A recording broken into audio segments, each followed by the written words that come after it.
Assalamualaikum warahmatullahi wabarakatuh. Alhamdulillahi rabbil alamin.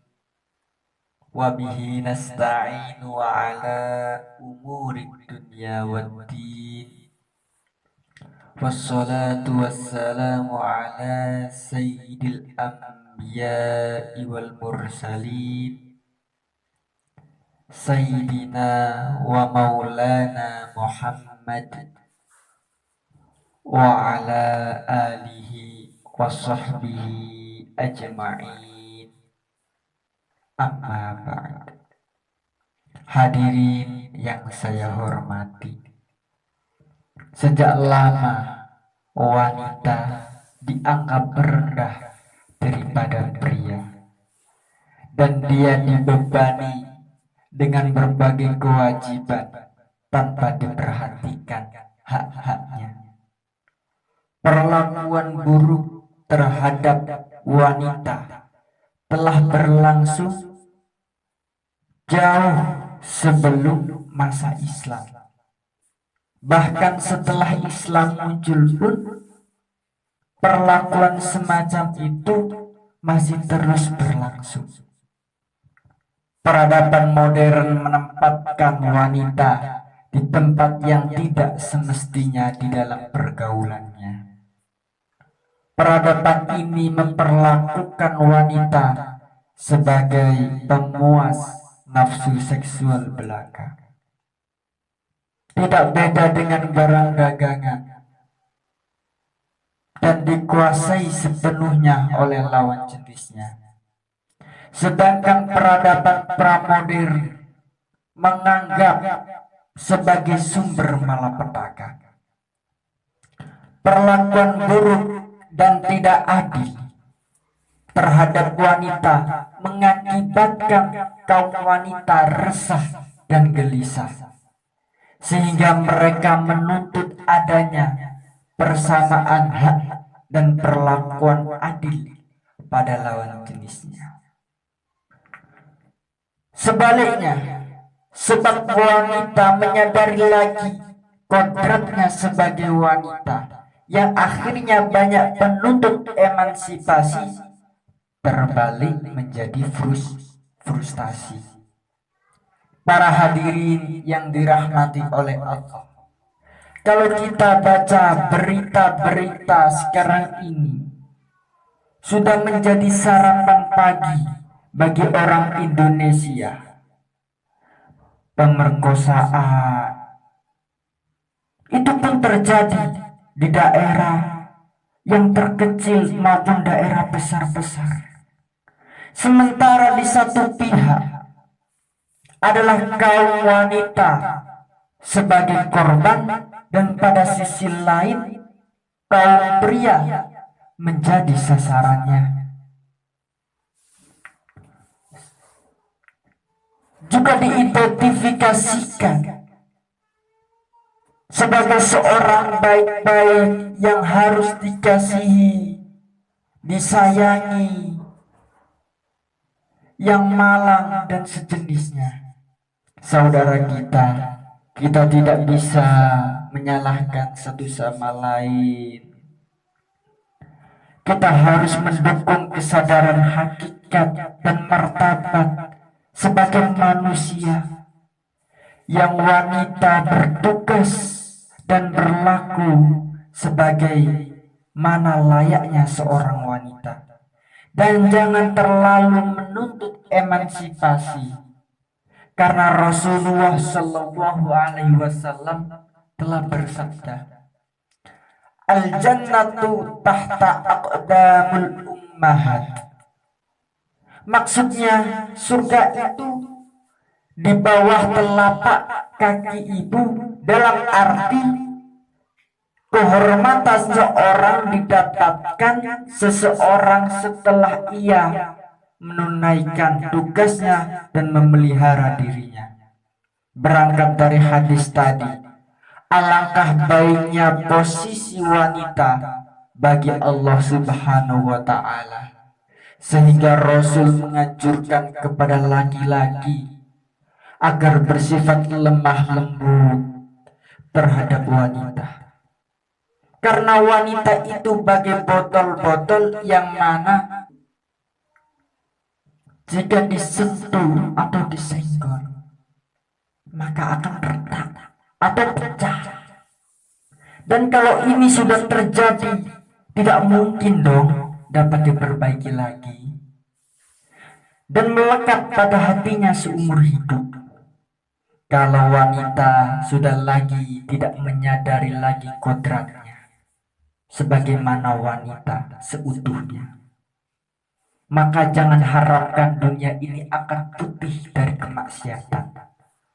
Jadi fokus kita pada malam ini, mari sama-sama menanamkan kesadaran sebagai umat Islam yang wanita kembali lagi sifatnya atas dasar kewajaran.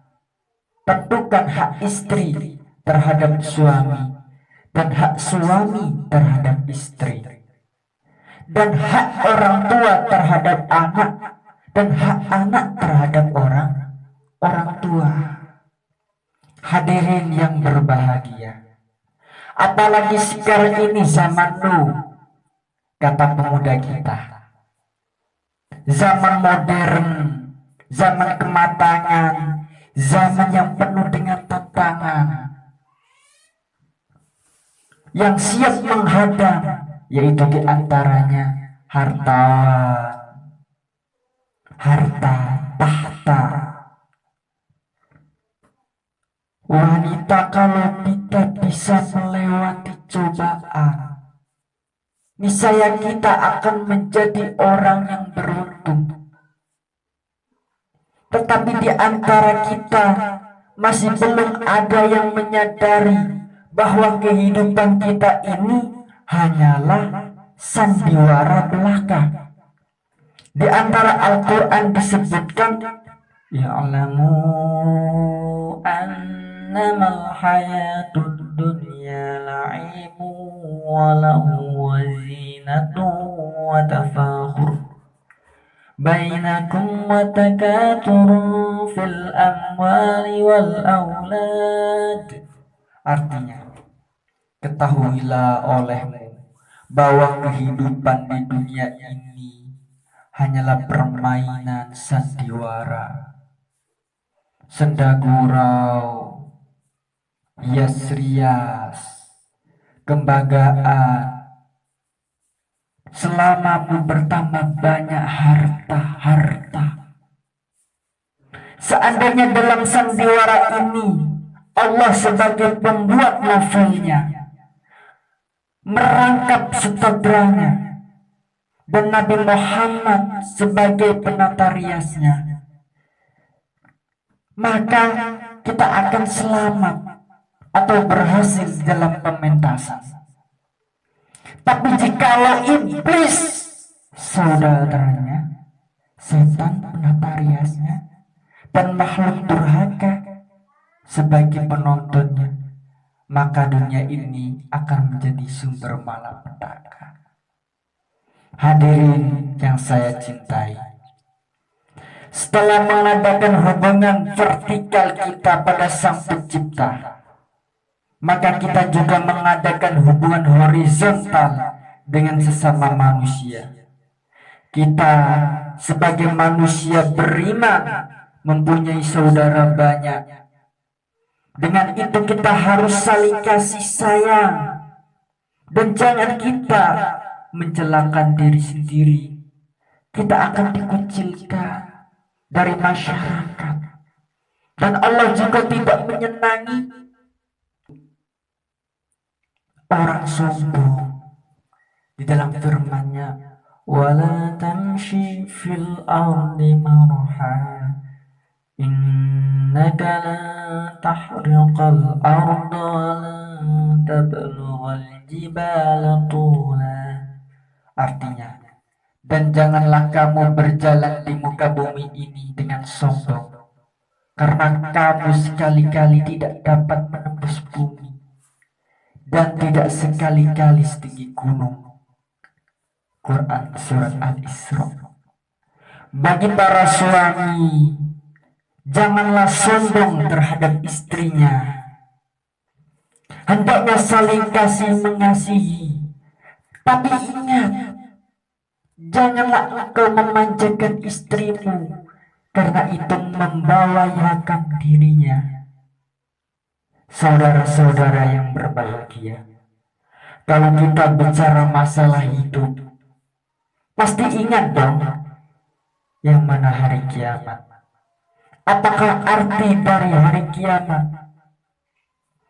Kiamat di mana diangkatnya bumi dan bulan dan dibenturkan sekuat-kuatnya hingga hancur bagaikan anai-anai yang berterbangan, dan gunung-gunung berterbangan bagaikan kapas-kapas yang ditiup angin. Maka Allah mampu mengerjakan semua ini.